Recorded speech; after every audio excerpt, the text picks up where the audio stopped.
ఓం సాయిరామ్. ఈ రాత్రికి బాబాగారు ఎలాంటి సందేశాన్ని తీసుకొచ్చారు అంటే, తల్లి గుర్తుపెట్టుకో, ఎక్కడైతే నిన్ను తక్కువ అంచనా వేస్తున్నారో అక్కడ నువ్వు ఖచ్చితంగా ఇలానే ఉండాలమ్మా. జాగ్రత్తగా నీ సాయి చెప్పేది విను.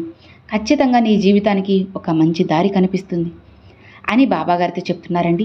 మరి బాబాగారు మనకి ఏం చెప్పబోతున్నారో, ఎలాంటి మంచి సందేశాన్ని ఈరోజు మనకి తీసుకొచ్చారు, స్వయంగా ఆ సాయినాథుని మాటల్లోనే విందామా? బిడ్డ, ఒక్కటి గుర్తుంచుకో, జీవితం అనేది నువ్వు మోయలేని అతి కష్టమైన బరువు అయినా సరే మోయాల్సిన బాధ్యత మాత్రం ఖచ్చితంగా నీదే తల్లి. నువ్వు సున్నితంగా ఇతరులతో ఉన్నంతకాలం బలంగానే అందరూ నిన్ను దెబ్బ కొడుతూనే ఉంటాను. అసలు ఈ సమాజంలో అందరూ ఇలానే ఉన్నారు కదా. కాబట్టి ఎంత గొప్ప వారైతే ఏంటి చెప్పు, తప్పు నీది కాను అప్పుడు తల వంచాల్సిన అవసరం అస్సలు లేదమ్మా. జాగ్రత్తగా ఉండు. ఒక్కసారి ఆలోచించు, నీ సాయి చెప్పేది నీకే తెలుస్తుంది. జీవితంలో ఎప్పుడైనా సరే బిడ్డ, కన్నీటి కథలన్నీ మనసులోనే దాచుకోవాలి. అలా కాకుండా ఇతరులకి పంచావు అంటే నువ్వే కదా చులకనవుతావు. మంచి మనిషిగా బ్రతకాలి అని అనుకున్నప్పుడు మనసుని కొన్నిసార్లు చంపుకోక తప్పదమ్మా. జరగాల్సింది జరిగిపోయాక నువ్వు మాత్రం ఏం చేయగలవు చెప్పు. కాబట్టి ఎలా అయిందో ఆరాలు తీయకుండా అసలు ఏం చేయాలి, ఇకపైన ఎలా ఉండాలో ముందు దాని గురించి ఆలోచించు.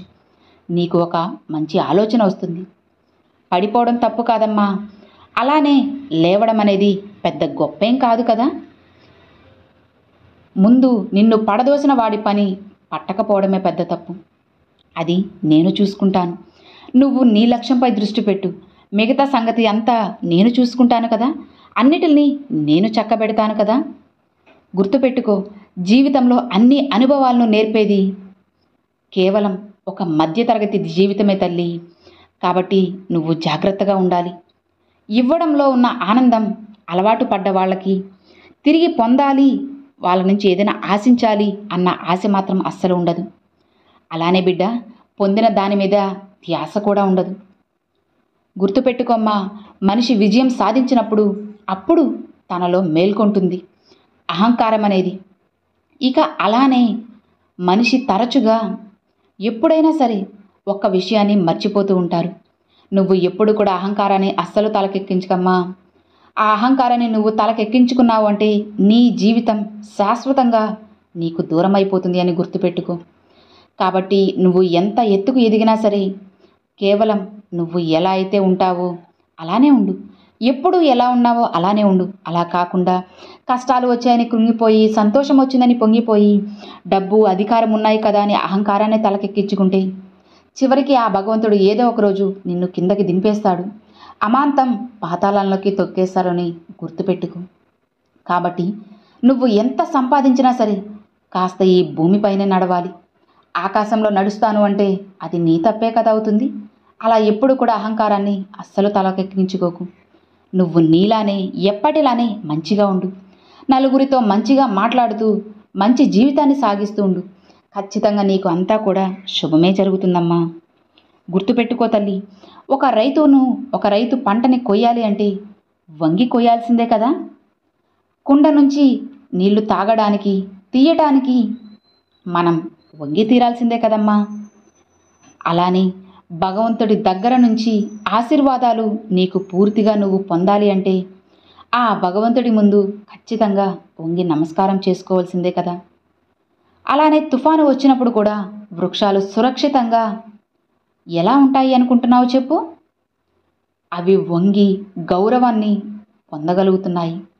ఇలా వంగి ఉండడం ద్వారా ఎవరి ముందైనా సరే నువ్వు అణిగి ఉంటే దాని అర్థం అనేది ఆత్మగౌరవాన్ని నువ్వు వదులుకోవడం కాదమ్మా. దాని అర్థం ఏంటో తెలుసా? వినయం, విధేయత. నువ్వు ఇతరులకి ఇస్తున్నావని అర్థం. మనం ఆకాశాన్ని అందుకోవాలి అంటే ఎలాంటి పక్షిలానో మనకు రెక్కలు అస్సలు అవసరం లేదు కదా. ఆలోచించు. కేవలం మనం ఎంతైతే ఇతరుల ముందు అణిగి ఉంటామో అంత పైకి వెళ్తూ ఉంటామని నువ్వు గుర్తుపెట్టుకోమ్మా.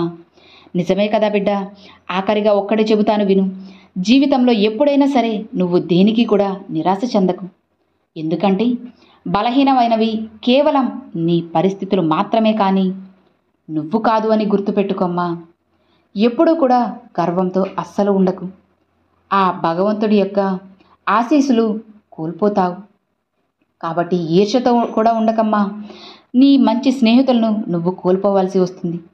కోపంగా కూడా ఉండకు. నిన్ను నువ్వే చివరికి కోల్పోతావు. అర్థమైంది కదా? కాబట్టి నువ్వు చాలా జాగ్రత్తగా ఉండాలి. ఎక్కడైతే వెలుగు అనేది ఉంటుందో అక్కడ ఖచ్చితంగా నీడ కూడా ఉంటుంది అని నువ్వు గుర్తుపెట్టుకో. ఎక్కడైతే కష్టాలు అనేటివి విపరీతంగా వస్తూ ఉంటాయో అక్కడ సుఖాలు కూడా ఖచ్చితంగా ఉంటాయి అని నువ్వు గుర్తించాలి. ఎక్కడైతే నిన్ను హేళన చేస్తూ ఉంటారో అక్కడే నిన్ను నువ్వు ఖచ్చితంగా నిరూపించుకోవాల్సిన అవసరం కూడా ఉంటుందమ్మా. ఎక్కడైతే నిన్ను తక్కువ అంచనా వేస్తూ ఉంటారో అక్కడ నువ్వు ఇతరులలో గెలిచి చూపించు. నిన్ను చూసి హేళన చేసిన వాళ్ళే రేపటి రోజున నీ చుట్టూ తిరుగుతూ నువ్వే కావాలి అని నీ చుట్టూ జేజేలు కొడుతూ ఉంటారు. జీవితంలో నువ్వు విజయం సాధించాలి అని అనుకుంటున్నప్పుడు ఈ 2 లక్షణాలను మాత్రం నువ్వు ఖచ్చితంగా కలిగి ఉండాలి. అస్సలు మర్చిపోకు. ఒకటి నిశ్శబ్దం, ఇక రెండవది ఏంటో తెలుసా? చిరునవ్వు. ఈ 2 నీతో ఉంచుకున్నావు అంటే ఖచ్చితంగా నీ విజయాన్ని ఎవ్వరు కూడా ఆపలేరమ్మా. కాబట్టి జాగ్రత్తగా ఉండు. ఎవరైతే నిన్ను తక్కువ అంచనా వేశారో అక్కడ నువ్వు ఎప్పుడూ కూడా గెలిచి చూపించాలి. అప్పుడే కదా నీవు అంటే ఏంటో అందరికీ కూడా తెలుస్తుంది. కాబట్టి చాలా జాగ్రత్తగా ఉండు. ఎవరు ఎలాంటి వాళ్ళో తెలుసుకొని నువ్వు జీవించినట్లయితే జీవితం అనేది నీకు చాలా సంతోషంగా ఉంటుంది. ఎన్నో విషయాలను కూడా నేర్పుతుంది. అర్థమైంది కదా బిడ్డ? ఇక హాయిగా ప్రశాంతంగా నిద్రించు అని బాబాగారితో చెప్తున్నారండి. చూశారు కదండి, ఈ రాత్రి బాబాగారు పంపించిన ఈ మంచి సందేశం మీ అందరికీ ఎంతగానో నచ్చింది అని అనుకుంటున్నాను. నచ్చితే ఒక చిన్న లైక్ చేయండి. మరికొంతమంది సాయి భక్తులకు షేర్ చేయండి. ఫస్ట్గా మన ఛానల్ చూసారు సబ్స్క్రైబ్ చేసి సపోర్ట్ చేయండి ఫ్రెండ్స్. మరొక మంచి వీడియోతో బాబాగారి సందేశంతో మీ ముందుకైతే వస్తానండి. అంతవరకు సెలవు friends. Thanks for watching. Om Sairam.